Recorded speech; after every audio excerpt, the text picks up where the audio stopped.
ફોઈના હાથમાં હસતી ખેલતી આ નાનકડી નીતિકાને ક્યાં ખબર છે કે કુદરતે તેની પાસેથી શું છીનવી લીધું? 11 મહિનાની આ માસૂમ બાળકીએ વિનાશક પૂરમાં પોતાનો આખો પરિવાર ગુમાવી દીધો. 30 જૂને હિમાચલ પ્રદેશના મંડીમાં વિનાશક પૂર આવ્યું.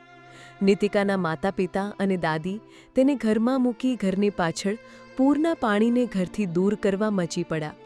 પણ અફસોસ, એ ધસમસતો પ્રવાહ એ ત્રણેયને તાણી ગયો ને નીતિકા चमत्कारिक रीते बची गई. नितिका 11 महीने की है और उस दिन रात को जब ये फ्लैश फ्लड्स हुए थे, उस दिन उसके जो फादर है, मदर और दादी, वो अपने घर को बचाने के लिए बच्ची को अभी घर में ही रखा था और वो बैक साइड गए. अचानक से इतना फ्लो आया कि वो सब बह गए. अभी सिर्फ जो रमेश उनके फादर है, उनकी बॉडी रिकवर हुई है और आज उनका 13वीं भी है. और जो दादी हैं और जो मदर है वो अभी तक उनकी वो मिसिंग है, उनको ढूंढ रहे हैं.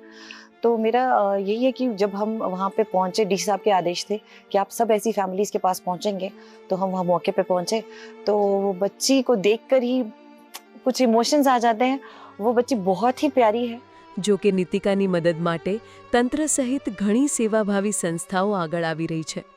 હાલ તંત્ર દ્વારા તેના નામે 2 બેંક ખાતા ખોલાયા છે, જેમાં લોકો તરફથી મળી રહેલો યોગદાન જમા થઈ રહ્યું છે.